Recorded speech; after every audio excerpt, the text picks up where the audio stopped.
Esu loftuose, kurių laukiu metus laiko. Čia yra 30 kvadratinių metrų, apačia 20, viršus 10, ilgis 7,5. Žodžiu, loftas nedidukas.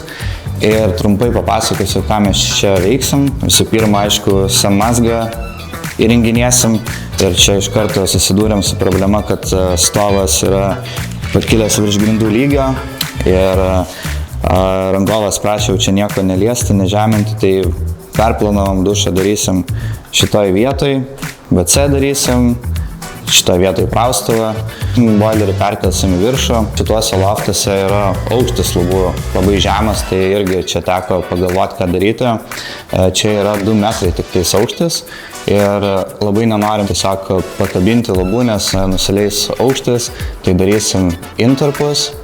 O vonioj jau teks nuleisti lubas, kadangi reikia gerai izoliuoti, nes čia yra OSB plokštė ir jeigu nebus sandaru, tai viskas supus. Darysim už vonios pertvaros virtuvę, tai čia vėlgi labai skaičiavom 1 centimetrą ir bandysim sutalpinti skalbyklę su džiovyklę, indaplovę taip pat, bet orkaitės nusprendėm nedaryti. Virš virtuvės bus laiptai, aišku, bus TV, svetainė zona, laisvai pastatoma stalo nusprendėm daryti.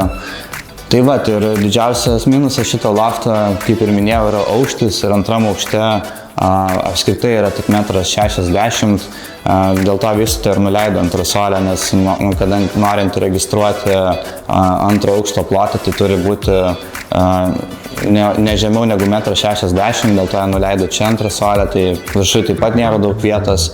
Pristaikysim prie to, kas čia yra, pradėsim darbus. Mūsų šitie loftai negazina, nes mes jau 14 esam savo klientams įrengę, bet visą laiką yra daug smagiau, kai patys projektuojam, patys kuriam interjerą. Taip pat čia tokių techninių yra dalykų, kaip pavyzdžiui kondicionieriaus neišeis padaryti, čia irgi didelis minusas.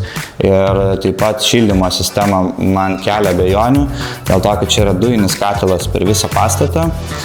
Ir kadangi dabar daug labai radiatorių prisidėjo per visus loftus, čia yra apie 250 loftų, tai aš kažkaip bijau, kad gali neveikti ta sistema gerai, nes nėra ištestuota, tai taip pat dar darysim grindinį šildymą. Visą kitą tiesiog spręsim eigoje. Labai džiaugiuosi, kad pagaliau pradėsim darbus po tokio ilgo laukimo, taigi greičiau pradėkim.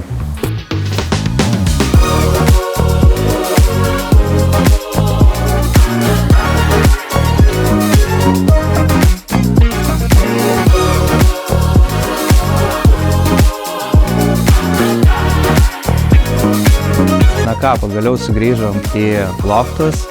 Užtruko labai ilgai, dėl to, kad nelabai ir skubėjom daryti, kadangi mes vieni pirmųjų čia įsirengę esam, kai dar visur yra netvarka laiptinėse, bet jau viską esam įrengę ir pasiruošę leisti į nuomą. Ir galim pažiūrėti, kas pavyko, kaip mums pavyko viską padaryti ir kaip viskas atrodo. Tai čia matot virtuvę, viską pavyko sutalpinti, ką norėjom. Čia yra skalbimo mašina su džiovyklė, indaplovė, gartraukis, mikrobangų krosnelė. Nedariau orkaitės, nes tiesiog reikėjo kažką aukoti arba indaplovę arba orkaitę, tai pasirinkau orkaitės nedaryti. Teko vis tiek kampinę virtuvę daryti, nes kitaip nebūtų tilpę viskas, ką norėjom. Ir štai čia matot lubas, su kuriam teko ilgai pavargti, nes, kaip ir sakiau, norėjom išsaugoti lubų aukštį ir nedaryti pakabinamų lubų, todėl darėm tokius gipsinius intarpus. Tai čia reikėjo profilius įsukti į metalą visur palei perimetrą, kiekvienam šitam langelyje. Tada glaistymo darbai prisidėjo sudėtingesni ir dar teko konstrukcijas dažyti. Bet nežinau kaip jum, mums tai labai patinka, nes ne tik, kad išsaugom aukštį, bet ir tokia kaip ir interjero detalė, smagi ir graži. O dabar užeikim į vonios kambarį, kuris buvo vienas sudėtingiausių dalykų šiame lofte, nes vietos buvo labai mažai, norėjom viską išnaudoti, kad būtų patogu ir praktiška, bet tuo pačiu neužimtų nereikalingos vietos. Tai kaip matot, aš stoviu dušo zonai, nėra čia labai daug vietos, bet tikrai įmanoma praustis patogiai. Taip pat bortelis, kurį aš rekomenduoju visą laiką visiems daryti, nes aš jau pasimokiau, kadangi nuomininkai gyvena, latakas dažnai kemšasi, todėl būna, kad išsilieja vanduo, jeigu nuomininkas nepastebi, kas dažniausiai taip ir įvyksta. Tai vis laik darau bortelius, čia stikliuką darėm dėl to, kad baldą apsaugot, čia dar bus užuolaidėlė, kuri jau keliauja. Ir štai čia įrengiam grindinį šildymą kaip alternatyvų, kadangi, kaip minėjau, čia tas šildymas centrinis, man atrodo, kad gali būti problematiškas, aš tikiuosi taip nebus, bet jeigu ką, aš tiesiog padariau grindinį šildymą, jisai yra autonomiškai reguliuojamas ir galima bus pasišildyti, kai centrinis neveiks, tiesiog kai šalta bus arba kažkokios bus problemos. Kiekvienam lofte šiek tiek skiriasi aukščiai antrasolių, todėl reikėjo kiekvienam loftui atskirai projektuoti laiptus. Ir štai čia antras aukštas, čia yra tik tais lova ir spinta, viskas, ko čia gali reikėti. Ir taip pat boilerį perkeliam į spintą, kad vonioj sutaupyti vietos. Tai tikiuosi buvo smagu pamatyti, ką man pavyko padaryti šitų mažų plotų. Ir jeigu patinka nekilnojamas turtas ir įdomus tokie projektai, tai kviečiu pafollowint mano kanalus YouTube, Instagram'e. Ir taip pat visus mano nuomojamus projektus galės pamatyti naujoje platformai places.lt.